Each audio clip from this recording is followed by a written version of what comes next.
বন্ধ করতে হবে, এরপরে মাজলুমের কাছে মাপ চাইতে হবে, তারপরে আল্লাহর কাছে মাপ চাইতে হবে। অতএব সরকারের দায়িত্বে যারা থাকবে, একেবারে প্রধানমন্ত্রী থেকে নিয়ে প্রধান উপদেষ্টা থেকে নিয়ে গ্রামের ওয়ার্ড পর্যায়ের মেম্বার পর্যন্ত সরকারের যেই পদে যে থাকুক না কেন, সে যদি সরকারি অর্থ আত্মসাৎ করে এই বাংলাদেশের প্রতিটা মানুষের কাছে জনে জনে হাত ধরে ধরে মাপ চাওয়া লাগবে। যদি বাংলাদেশের প্রতিটি ভোটারের কাছে গিয়ে মাপ না চায়, খানায় কাবার গেলাপ ধরে মাপ চাইলেও মাপ হবে না। যার হক নষ্ট তার কাছে মাপ চাইতে হবে। আমার ভাইরা বাবাজিরা,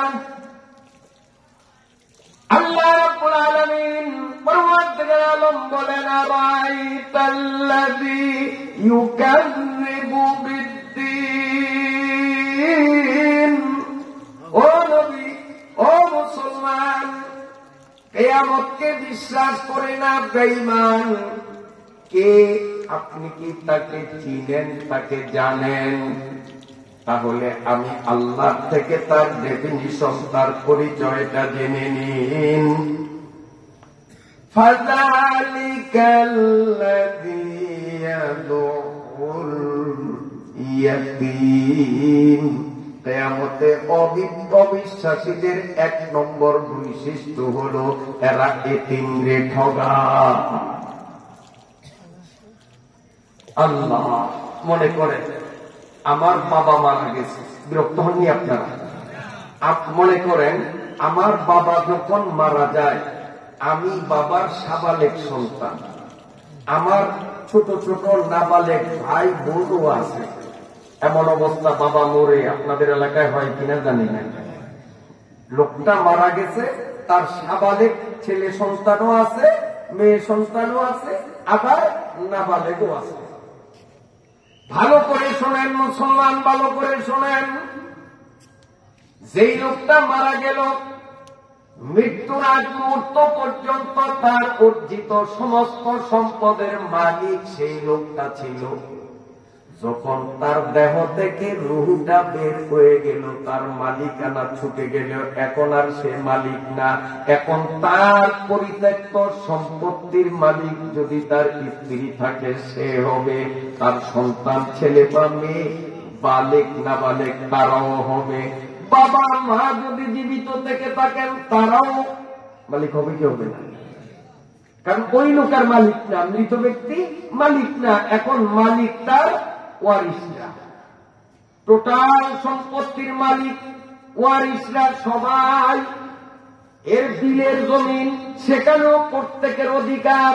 এর বসতঘর, এখানেও প্রত্যেকটা ওয়ারিসের অধিকার। আর কাজিরাট বাজারে একটা দোকান, ওই দোকানের মধ্যেও তিলে তিলে প্রতিটা ওয়ারিসের অধিকার। না ভুল বলছি? সবার সবার অধিকার সেখানে। কিন্তু আমাদের সমাজে একটা নিয়ম আছে, কি? মরা বাবার সম্পদ ভাগ করার সময় ঘরটারে বাদ দেয়, ছোট ছেলের জন্য রেখে দেয়। তো এটা ভাগ করা যাবে না। আপনাদের সমাজে আছে কিনা জানি না। কেন? এই ঘরের মধ্যে নাবালিকটাও যেমন মালিক, এই ঘরে সাবালেক ছেলে যে আছে সেও মালিক। সে যদি স্বেচ্ছায় ছেড়ে দেয় সেটা ভিন্ন কথা। যেমন আমার বাবা মারা যাওয়ার পরে ভাগ বাটোয়ারা নিয়ে যখন আমরা বসছি, তখন আমরা ভাই বোন সবাই মিলে স্বেচ্ছায় নিজেরা বলছি যে আমাদের ছোট ভাই, ওর তো কোনো ঘর নাই, আমাদের তো ঘর আছে, কাজী বাবার রেখে যাওয়া ঘরটায় আমরা কেউ দাবি করব না। এই ঘরটা আমাদের পক্ষ থেকে ভাগের আগে অগ্রিম করে আমরা দান করে দিলাম। সবাই যখন একমত হয়েছি আর কোনো সমস্যা নেই। কিন্তু কেউ যদি মনে করেন 4 ভাইয়ের মধ্যে 3 জন রাজি হয়েছে, ছেড়ে দিন, 1 ভাই কেন আমার আমি ছাড়বো না, তাহলে ফরায়েজের অঙ্ক বাহির করিয়া ওই ঘরের দাম ধরিয়া কত টাকা এর ভাগে আছে অত টাকা তাকে দিতেই হবে, নইলে পরের হক নষ্ট করার দায়ে দোষী হইতে হবে। আমার মূল কথা ছিল, বুড়িয়া যখন মারা যায়, বুড়িয়ার সম্পদের মালিকার বুড়িয়া নয়, কে মালিক? কে কয় না? ওয়ারিস। ওয়ারিসের মধ্যে নাবালেগও আছে, সাবালেগও আছে। সম্পদ ভাগ করার আগে এই বুড়িয়ার নামে 40 দিনে একটা খাওয়ান দেয়। জানি না আপনাদের এলাকায় আছে কিনা, অনেক জায়গায় 40 আছে।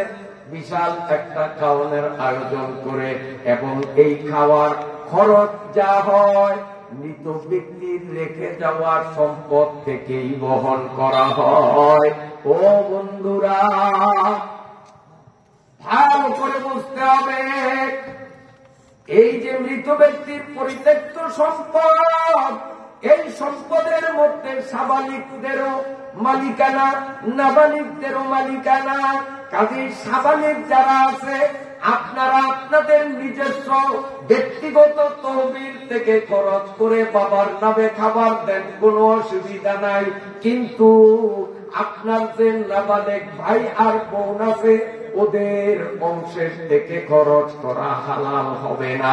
এখানেও এতিমের হক নষ্ট হয়ে যাবে। এখানেও আল্লাযী আরাআইতাল্লাযী ইউকাযযিবু বিদ্দীন ফাযালিকাল্লাযী ইয়াদউল ইয়াতীম। এতিম ঠকানো হবে।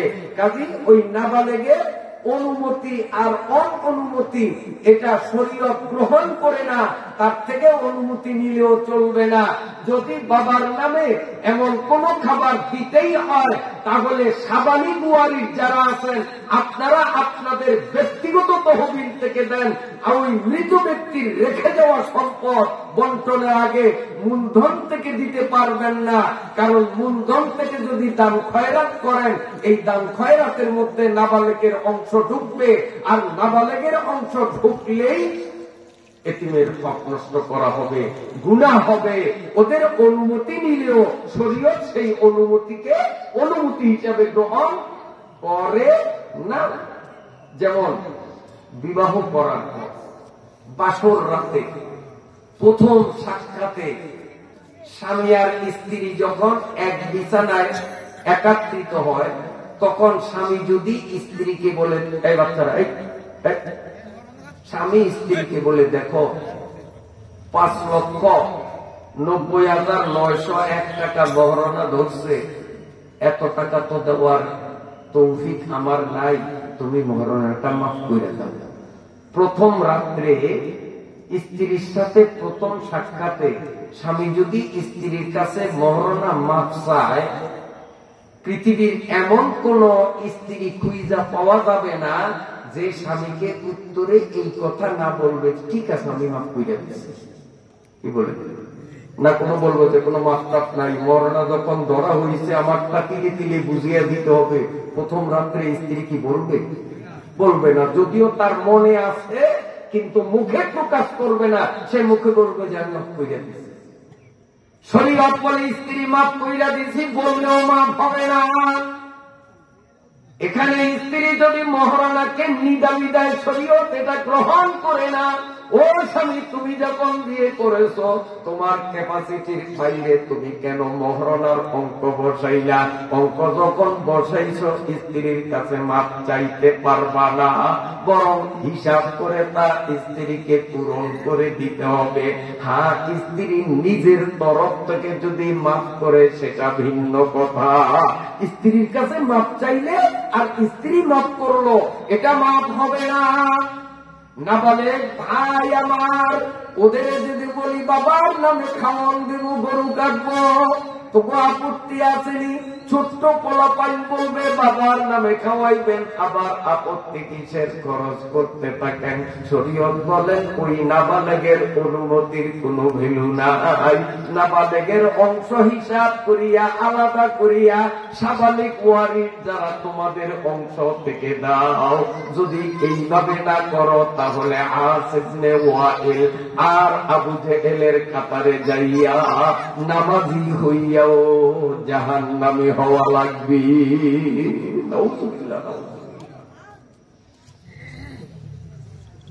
কাফিরদের স্বভাব 1 নম্বর হলো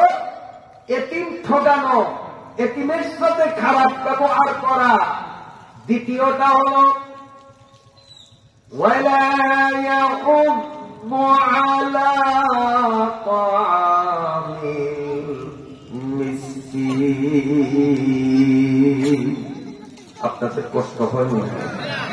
আলোচনা ছেড়ে দিব। এই সূরায় কোনো কিচ্ছা কাহিনী নেই। আমাদের অনেকের ধারণা ওয়াজ বা তাফসীর মানেই কিচ্ছা। আসলে পবিত্র কোরআনুল কারীমের মধ্যে মোট আয়াত হলো এক গণনা মতে কত ৬৬৬৬। এই ৬৬৬৬ আয়াতের মধ্যে কেবল ১,০০০ আয়াত হলো কিচ্ছা কাহিনীর বিষয়ে, বাকিগুলি নয়। তাহলে ঘুইরা ঘুইরা সারা জীবন ১,০০০ আয়াতের তাফসীর শুনলেই হবে, বাকিগুলি শোনা লাগবে না। তো আজকের আড়াইটাল্লাদি সূরার মধ্যে কোনো কিচ্ছা কাহিনী নাই।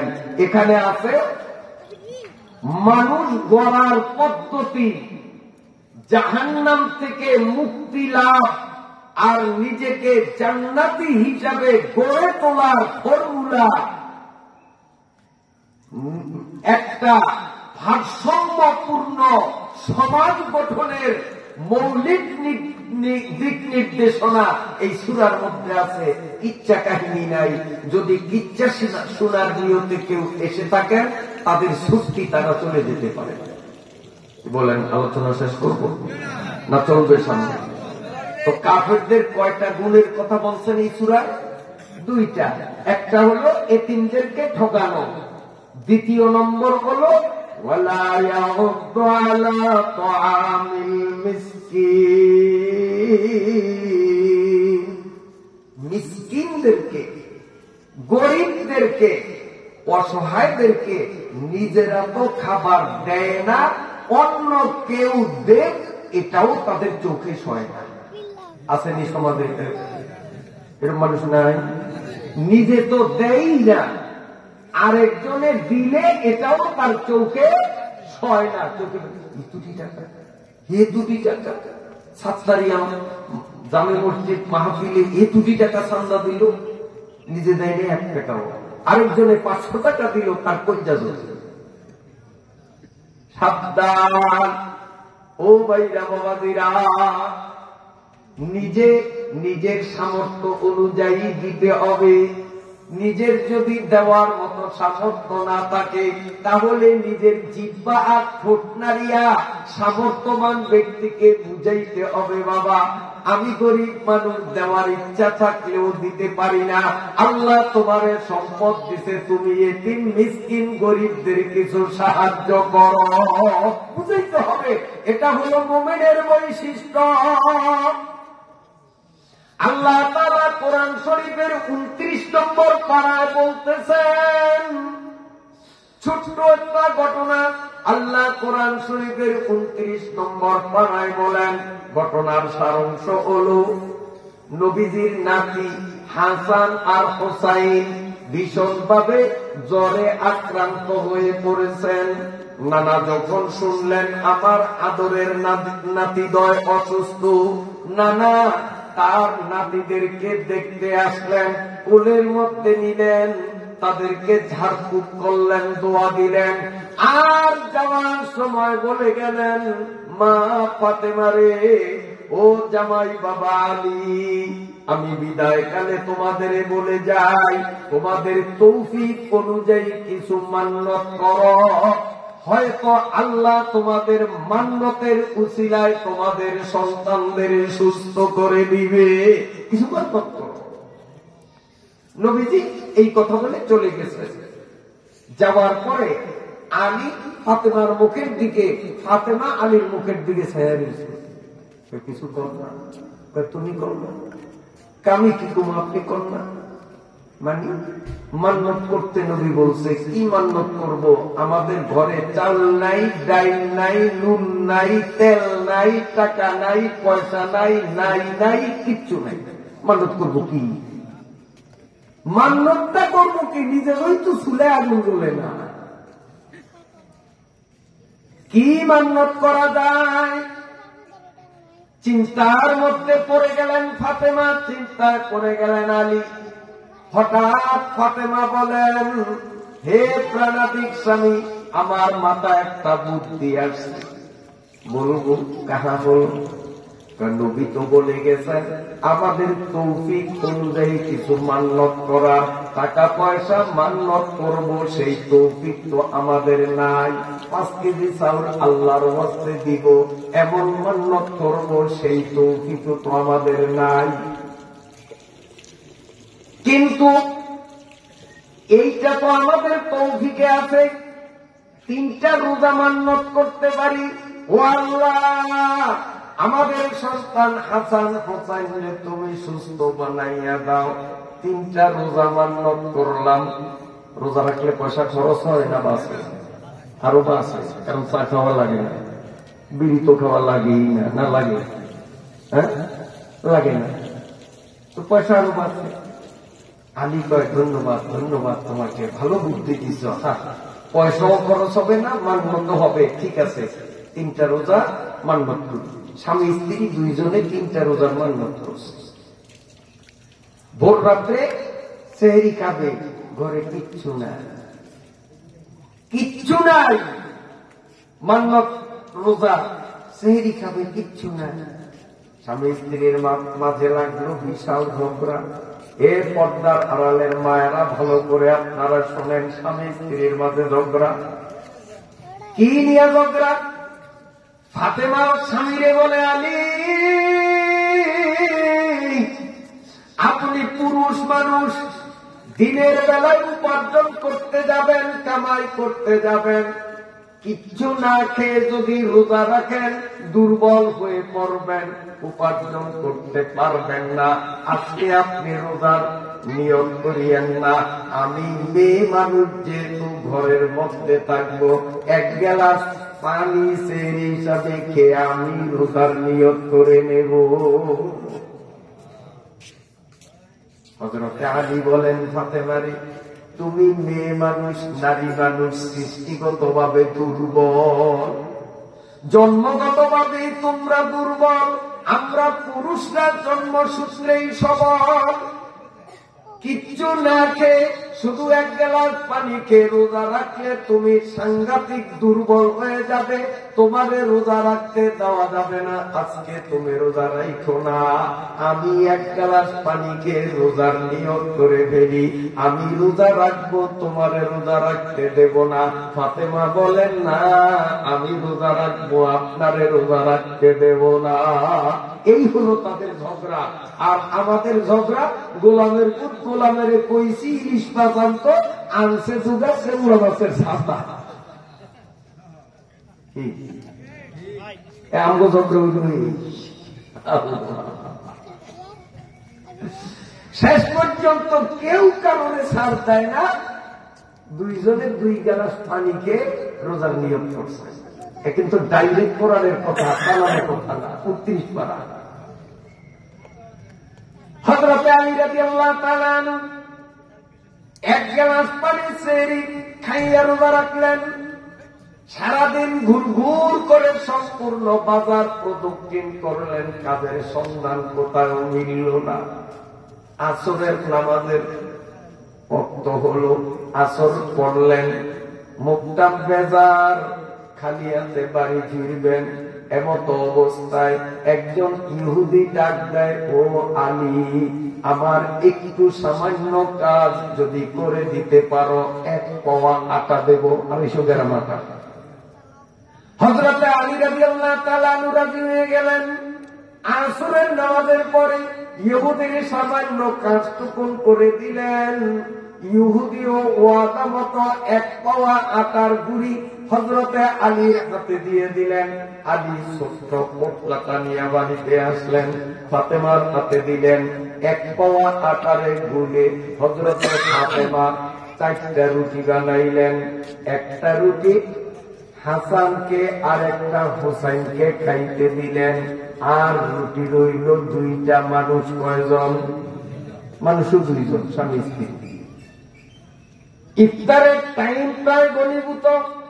দস্তরখান বিছিয়ে ঠান্ডা পানি নিয়ে স্বামী স্ত্রী 2জন 2টা রুটি নিয়ে বসা। আমার আল্লাহ কোরআন শরীফের 29 পারায় বলেন ওয়ায়ুতঈমুনা আত-তাআমা আলা হুব্বিহি মিসকিনা।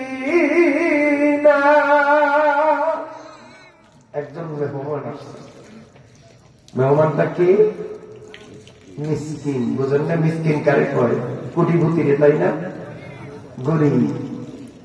একজন মিসকিন, মিসকিন আসিয়া কয় আলী আমি মিসকিন গরিব মানুষ, আমারে আল্লাহর হস্তে দুধের রুটি দেন। রুটি আছে কয়টা? আমারে আল্লাহর হস্তে দুইটা রুটি দেন। হযরতে ফাতেমা আলীর মুখের দিকে তাকিয়ে কয় স্বামী রুটি আমারটা আমি দান করব, আপনারটা আপনি রাখেন, আপনি খাবেন, কারণ কালকে আমার কাজে যাওয়া লাগবে। হযরত আলী বলেন না, আমার রুটি আমি দান করব, তোমারটা দান করতে দেব না। তুমি নারী মানুষ, একটা রুটি আর একটু পানি খাও, তোমার গায়ে স্বস্তি আসবে। ফাতেমা বলেন হবে না, আমার রুটি দান করব, আপনার রুটি দান করা যাবে না, আপনি খাবেন। আলী বলেন তা হবে না, তোমারটা তুমি খাও, আমারটা আমি দান করি। শেষ পর্যন্ত ঝগড়ায় কোনো মিল হলো না। স্বামী স্ত্রী দুইজন মিলে মিসকিনের হাতে রুটি দুইটা তুলিয়া দিল। মাগরিবের আযান হলো, ইফতার হলো শুধু পানি দিয়ে, শুধু পানি, সেহরিও পানি, ইফতারও পানি। সারা রাত পার হয়ে গেল, ভোর রাত্রে সেহরির টাইম, আজও স্বামী স্ত্রীর মধ্যে ঝগড়া। ফাতেমা বলেন আমি রোজা রাখবো, আমি তুমি আজকে রাখতে পারবা না। আলী বলেন আমি রাখবো, তুমি রাখতে পারবা না। অনেক ঝগড়ার পরে শেষ পর্যন্ত সেই দিন 2 গ্লাস পানি খেয়ে দুইজন রোজার নিয়ত করে ফেললেন। হযরতে আলী সারাদিন ঘুরলেন, কোথায় কোনো কাজের সন্ধান হলো না। ঠিক গতকালের মতো আজও আসরের পরে ওই ইহুদি দূর থেকে ডাক দিল, আলী রে গতকালের মতো আমার একটু কাজ যদি করে দিতে পারো, 1 পাওয়া আটা দেব। হযরতে আলী কাজটা সারলেন, 1 পাওয়া আটা নিয়ে যখন বাড়িতে আসলেন, হযরতে ফাতেমার গতকালের ন্যায় আজও 4টা রুটি বানাইয়া হাসান রে একটা, হোসেন রে একটা খাওয়াইয়া, আর 2টা রুটি 2 গ্লাস পানি নিয়ে স্বামী স্ত্রীও পেট কমান, বেলা ডুববে তারা ইফতার করবি। আমার আল্লাহ বলেন আজ দ্বিতীয় দিনও তাদের বাড়িতে একজন মেহমান আসছেন। আমার আল্লাহ বলেন ওয়ায়ুতঈমুনা আত-তাআমা আলা হুব্বিহি মিসকিনাও ওয়া ইয়াতীমা। আজকে কে আসছে? মেহমান কে? বলেন না, আইজো মিসকিন আইছে। আমি আবার পড়ি, খেয়াল করবেন, আপনার ঘুম আসছে। ويطعمون الطعام على حبه مسكينا ويتيما। कैसे এতিম। গতকাল আসছিল মিসকিন, আজকে আসছে এতিম। এতিমে আইসা কালি আমার বাবা নাই, আমি এতিম, আমার একটা রুটি দেন আল্লাহর রাস্তায়।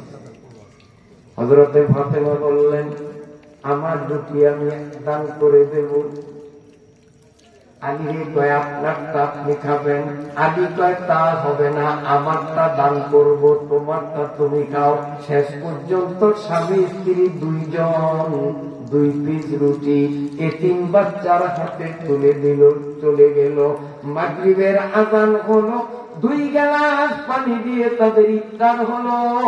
আবার রাতের শেষ প্রান্তে যখন সেহরি ওয়াক্ত, আজ স্বামী স্ত্রী 2 গ্লাস পানিকে 3 দিন, 3য় দিনের রোজার নিয়ত করলেন। হযরতে আলী রাদিয়াল্লাহু তাআলা আনহু সারাদিন কোন কাজের সন্ধান পাইলেন না। ঠিক গত 2 দিনের মতো আজকে 3য় দিনও আসরের নামাজের পরে ওই ইহুদি দূর থেকে আলীকে দেখে ডাক দিল, আলী আমার এই কাজটুকুন করে দিলে 1 পাওয়া আটা দিব। হযরতে আলী দিয়ে সেই কাজটা করলেন। 1 পাওয়া আটা নিয়ে বাড়িতে আসলেন। হযরতে ফাতেমা আগের 2 দিনের মতো 4 রুটি বানাইয়া হাসান হোসেনকে 2 রুটি খাওয়াইয়া আর বাকি 2টা রুটি 2 গ্লাস পানি নিয়া ইফতারের অপেক্ষায় বসা। আমার আল্লাহ বলেন আজও এই টাইমে তাদের বাড়িতে মেহমান এসে হাজির। আজকে আসছে কে বলতে হবে। আমি তিলাওয়াত করব, আপনারা শুনবেন। ওয়াজ সব আমি করব না, কিছু আপনাদেরও করতে হবে। وَيُطْعِمُونَ الطَّعَامَ عَلَى حُبِّهِ مِسْكِينًا কে আইছে প্রথম দিন? وَيَتِيمًا কে আইছে? وَأَسِيرًا হুজুররা সারা বাকিরা বলেন, হুজুররা কই না। আজকে কে আসছে? কাম হবে না, কাম হবে না। তার কারণ যদি এইটাও পারতেন তো কালকে হুজুর করে আঙ্গুলিটা দেখতেন যে হুজুর লাগে না। আমরাও কম পারি না, মানির মান আল্লাহ রাখছে। কারণ এই 3 নম্বরটা আমি আবার আয়াত তিলাওয়াত করলো, আমি গ্যারান্টি দিলাম আপনারা বলতে পারবেন না, কিন্তু হুজুররা বলতে পারবে। আল্লাহ রাখছে হুজুর গো মান, তো হুজুর গো দরকার আছে না? না, নাইলে ব্যাস ভাঙবেন কারে। وَيُطْعِمُونَ الطَّعَامَ عَلَى حُبِّهِ مِسْكِينًا وَيَتِيمًا وَأَسِيرًا প্রথম দিন আসছে মিসকিন, দ্বিতীয় দিন আসছে এতিম, তৃতীয় দিন আসছে জেলখানার মুক্তিপ্রাপ্ত একজন আসামি। আয়েশা বলেন জেলখানার মধ্যে আমার খাবার দেয় নাই, ক্ষুধার্ত অবস্থায় মুক্তি পেয়েছি, ক্ষুধার জ্বালা সহ্য হয় না, আমারে আল্লাহর ওয়াস্তে একটা রুটি দান করেন। হযরতে ফাতেমা বলেন স্বামী গো, আপনি দুর্বল হয়ে গেছেন, রুটি আপনারটা আপনি খান, আমার রুটি আমি দান করব। হযরতে আলী বলেন না, তুমি দুর্বল হয়ে গেছো, তোমার রুটি তুমি খাও, আমারটা আমি দান করব। শেষ পর্যন্ত স্বামী স্ত্রী দুজনের রুটি তারা দান করিয়া দিলেন। সুবহানাল্লাহ। ইন্নামা নুতইমুকুম লিওয়াজহিল্লাহ,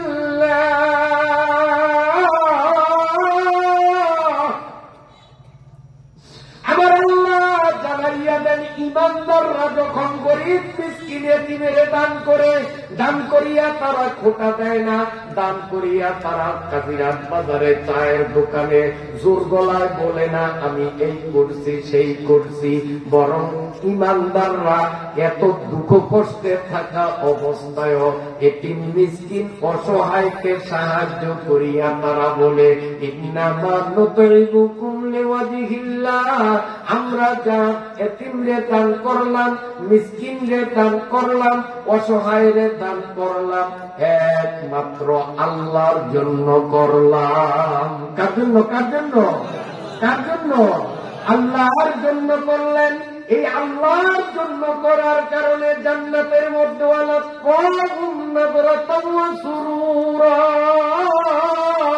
হাস্যোজ্জ্বল মুখে হাসতে হাসতে আল্লাহর সাথে ইমানদারের সাক্ষাৎ হয়ে যাবে।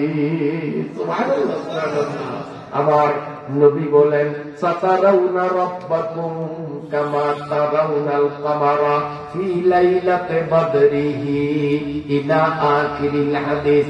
নবী বলেন পূর্ণিমার রজনীতে আকাশের চন্দ্র যেমন দেখা যায়, জান্নাতীরাও যেই মানুষগুলো দুনিয়ায় আল্লাহর সন্তুষ্টির জন্য নেক আমল করিয়া জান্নাতে যাবে, এই জান্নাতি মানুষগুলো পূর্ণিমার চাঁদের মতো আল্লাহকে দেখবে। আল্লাহকে দেখার জন্য কোন রকম ভিড়াভিড়ি হবে না। তো কাফেরদের এক স্বভাব হলো এতিমদের সাথে খারাপ ব্যবহার করা, এতিমের হক মারিয়া খাওয়া। এখন এতিম 2 প্রকারের, মনে আছে তো আগে বলছি, যে কোনো প্রকারের এতিমের সাথে প্রতারণা করা, এটা মুমিনের কাম না কাফেরের কাম? কাফেরের কাম না মুমিনের কাম?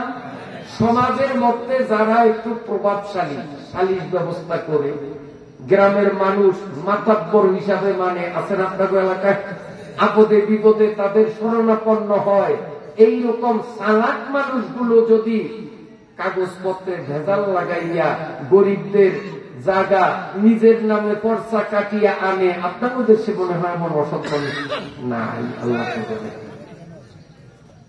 তাহলে এই সমাজের বুদ্ধিমান মানুষগুলোর তুলনায় বুদ্ধি কম মানুষগুলো এতিম, এদের হক যদি নষ্ট করে এরাও আবু জেহেলের কাতারে, এরাও আসিফ ইবনে ওয়াইলের কাতারে নামাজ পড়তে পড়তে কপালে দাগ পরাইয়া দিলেও এদের ঠিকানা হবে জাহান্নাম। সবাই বলে নাউযুবিল্লাহ। এবার আল্লাহ বলেন, ও দুনিয়ার মুসলমানরা, এই দুইটা স্বভাব কাফেরের, এই দুই স্বভাব মুমিনের জন্য শোভা পায় না। এইবার শোনো মুনাফিকদের তিনটা স্বভাব। এই স্বভাবগুলো যাদের মধ্যে থাকবে তারা কাট্টা মুনাফিক। আর আল্লাহ বলেন, ইন্নাল মুনাফিকিনা ফিদ-দারকিল আসফালি মিনান নার, জাহান্নামের সবচেয়ে গভীর গর্তের মধ্যে হবে মুনাফিকের ঠিকানা। হাদিস শরীফের মধ্যে আছে, জাহান্নামের মধ্যে একটা বিশাল গর্ত, যেই গর্তটার নাম হল ওয়াইল। ফাওয়াইলুল লিল মুসাল্লিন আল্লাযীনা হুম আন সালাতিহিম সাহুন। ওয়াইল আছে না নাই? ফাওয়াইলুল লিল মুসাল্লিন। ওয়াইল, নবী বলেন, আল ওয়াইলু ওয়াদিন ফি জাহান্নাম, জাহান্নামের মধ্যে একটা গভীর গর্তের নাম হলো ওয়াইল। এই ওয়াইলটা কেমন গভীর? যখন কোন জাহান্নামীরে এই ওয়াইলের কিনারা থেকে ঠেলা দিয়া, ধাক্কা দিয়া ওই গর্তের মধ্যে যদি ছাড়িয়া দেয়, ও এইভাবে পড়তে পড়তে পড়তে পড়তে তলায় পৌঁছাইতে সময় লাগবে 40 বছর। 40 বছর খালি নিচের দিকে যাইতে, তারপরে তলায় থাকবে। গর্তটা কত কঠিন! আমার আল্লাহ বলেন, এত গভীর গর্ত, যার তলায় পৌঁছাতে 40 বছর সময় লাগে, এই গর্তের মধ্যে রাখা হবে কোন কাফেরকে নয়। এই গর্তের মধ্যে আবু জেহেলকে রাখা হবে না, এই গর্তের মধ্যে আসিফ ইবনে ওয়াইলকে রাখা হবে না, বরং এই গর্তের মধ্যে রাখা হবে একদল মানুষ, যেই মানুষগুলাকে ইসলামী পরিভাষায় বলা হয় মুনাফিক। এই মুনাফিকদের স্বভাব কি? মুনাফিকদের পরিচয় কি? আমার আল্লাহ বলেন, ফাওয়াইলুল লিল মুসাল্লিন আল্লাযীনা হুম আন সালাতিহিম সাহুন আল্লাযীনা হুম ইউরাউন ওয়া ইয়ামনাউনাল মাউন। তিরাঙ্গুল ঠিক পেয়েছেন তো? এই তিনটা গুণ যাবে, তারা ওই গর্তের মধ্যে থাকবে। কি তিনটা গুণ? 1 নম্বরে নামাজ পড়ে, কিন্তু তারা নামাজের ব্যাপারে গাফিল। নামাজের ব্যাপারে গাফিল, অলস। রাসূলুল্লাহ সাল্লাল্লাহু আলাইহি ওয়াসাল্লামের বহু সংখ্যক হাদিস দ্বারা প্রমাণিত গাফিল মুসল্লি কারে কয় শোনেন?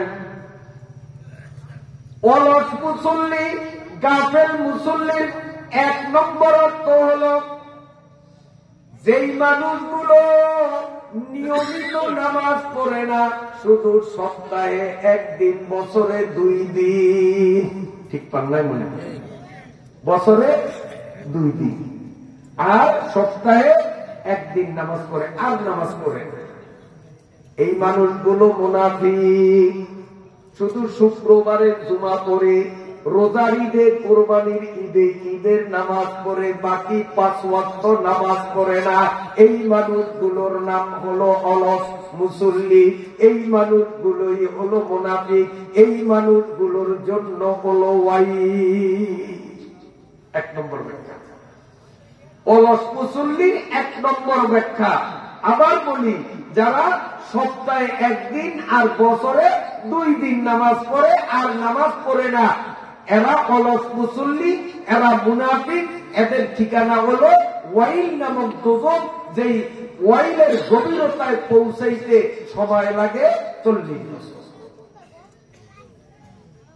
অলস মুসল্লির 2 নম্বর ব্যাখ্যা, রাসূলুল্লাহ সাল্লাল্লাহু আলাইহি ওয়াসাল্লাম থেকে সহিহ সনদে বর্ণিত অসংখ্য হাদিস দ্বারা দ্বিতীয় ব্যাখ্যা হলো এমন মুসল্লি, যেই মুসল্লিরা নামাজ মাঝে মধ্যে পড়ে, মাঝে মধ্যে পড়ে না।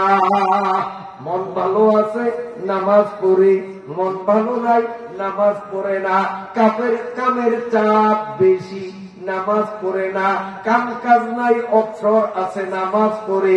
এই জাতীয় মুসল্লি সমাজে আছে না? না, কথা কয় না, আছে না? তাহলে নিয়মিত নামাজ পড়ে না। নামাজ পড়লে যে সোয়াবের আশা করে না, নামাজ না পড়লে যে তার উপরে আযাবের ভয় করে না। মন চাইল তো নামাজ পড়লো, মন চাইল নামাজ পড়লো না। কাজের চাপ, নামাজ পড়লো না। টিভিতে খেলা দেখতেছে, নামাজ পড়তে গেলে তো খেলা দেখা যায় না। খেলা দেখার নেশায় নামাজ পড়লো না। শ্রেণী এমন যুবক। ও ভাইরা বাবাজিরা, নেতার মিছিলে গেছে, নামাজেরও টাইম হইয়া গেছে, মিছিলে লাফালাফি করতে করতে নামাজ পড়ে না। আছে না? না, সাবধান, এরা হলো অলস মুসল্লি, এদের জন্য হলো ওয়াইল দোজখ। 3 নম্বর অর্থ, রাসূলুল্লাহ সাল্লাল্লাহু আলাইহি ওয়াসাল্লামের হাদিস দ্বারা প্রমাণ। আল্লাহর নবী এক হাদিসে বলেন, ওই মানুষগুলো মুনাফিক, ওই মানুষগুলো মুনাফিক, ওই মানুষগুলো মুনাফিক। কথা 3 বার, কথাকে জোর দেওয়ার জন্য নবীজি 3 বার বলছেন, ফাযালিকাল মুনাফিক, ফাযালিকাল মুনাফিক, ফাযালিকাল মুনাফিক। ওই ব্যক্তি মুনাফিক, ওই ব্যক্তি মুনাফিক, ওই ব্যক্তি মুনাফিক, যেই ব্যক্তি আসরের নামাজের ওয়াক্ত গড়াইয়া যায়, নামাজ পড়ে না, সূর্য ডুববে ডুববে, প্রায় সূর্য হলুদ বর্ণ হয়ে গেছে, তখন গিয়ে কাকের মতো ঠুকুর মাইরা কোন মতে আসরের নামাজটা পড়ে। আল্লাহর নবী বলেন, এরাও মুনাফিক। মুহাদ্দিসিনে কেরাম, মুফাসসিরিনে কেরাম বলেন, নামাজের শরীয়তে নির্ধারিত যে টাইম, অলসতা করিয়া এই টাইম পার করিয়া যারা নামাজ পড়ে, টাইমের গুরুত্ব দিল না, এরাও মুনাফিক। এদের জন্য ওয়াইল, এদের জন্য জাহান্নাম। অলস মুসল্লির আরেকটা অর্থ, অলস মুসল্লি বলতে এমন মানুষদেরকে বুঝায় যেই মানুষগুলো শুক্রবারেও নামাজ পড়ে না, ঈদের নামাজও পড়ে না, 5 ওয়াক্ত নামাজও পড়ে না, নামাজের ধারে কাছেও যায় না। এদেরকেও বলা হয় না অলস মুসল্লি। এই অলস মুসল্লিদের জন্য হবে জাহান্নাম। আর জাহান্নামটা এমন, ওই জাহান্নামের মধ্যে যে আগুন জ্বালাইয়া দেওয়া হবে, এই আগুনের শক্তি দুনিয়ার আগুনের থেকে কোটি কোটি কোটি কোটি গুণ বেশি। এই মানুষগুলো পায়ের নিচেও আগুন, মাথার উপরেও আগুন, সামনে আগুন, পিছনে আগুন, ডাইনে আগুন। সাগরে একটা মানুষ পড়লে যেমন তার উপরে নিচে চারিপাশে শুধু পানি আর পানি, জাহান্নামীদেরকে নামাজে যারা অলসতা করে এই মানুষগুলোর জাহান্নামের ওয়াইল নামক গর্তের মধ্যে যখন ছাড়িয়া দিবে, মাথার উপরে আগুন, পায়ের নিচে আগুন, ডাইনে আগুন, বামে আগুন, সামনে আগুন, পিছনে আগুন, ওই আগুনে জ্বলার শক্তি কারো না।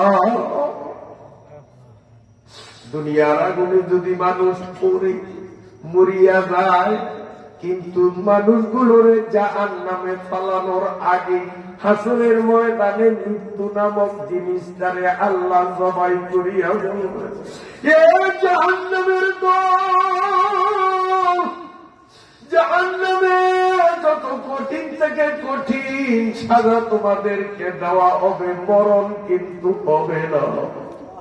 দুনিয়া একটু সাজার মাত্রা কঠিন হলেই মরিয়া যায়, জাহান্নামে কিন্তু মরণ হবে না।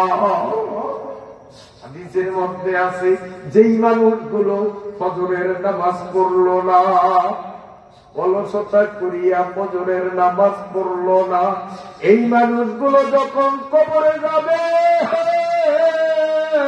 আল্লাহ রাব্বুল আলামিনের পক্ষ থেকে তার কবরের মধ্যে এমন কতগুলো সাপ নিয়োগ দেওয়া হবে, ওই সাপগুলো ফজর থেকে জোহর পর্যন্ত উপর্যুপুরি তাকে কামড় মারবে, আর একবার কামড় দিলেই তার যন্ত্রণা 40 বছর পর্যন্ত শরীরে থাকবে।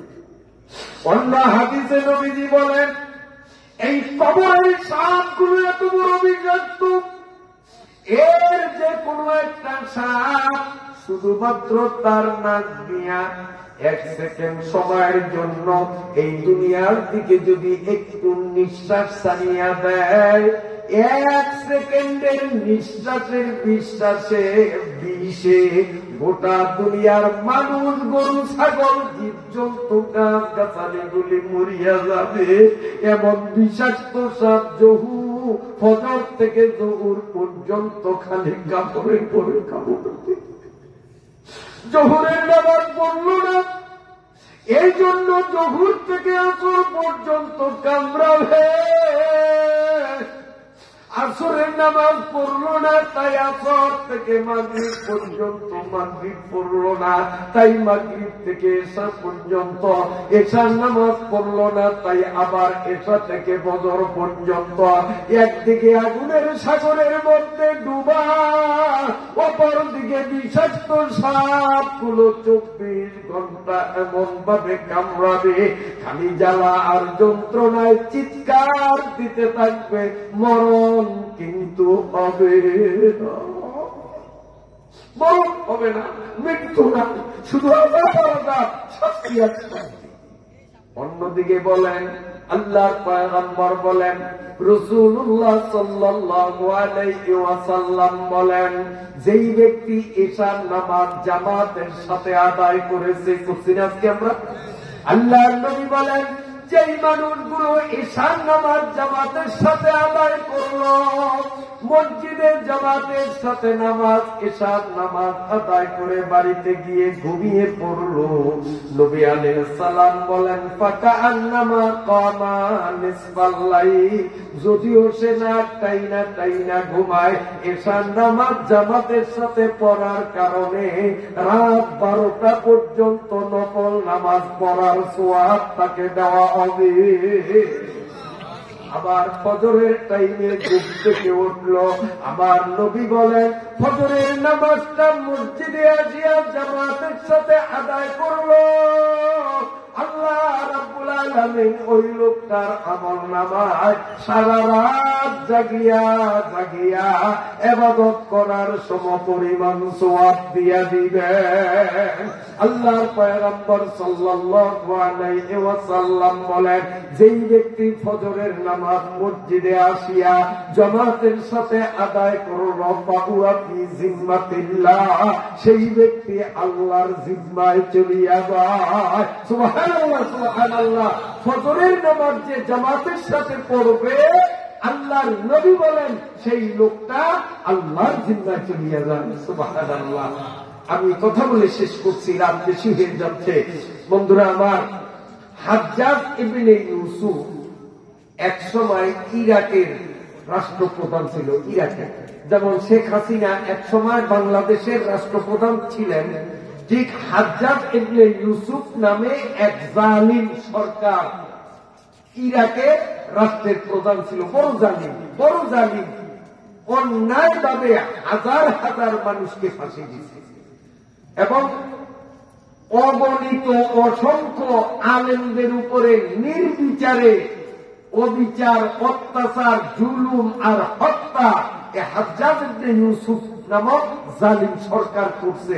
আজ আছে দুনিয়াতে নাই।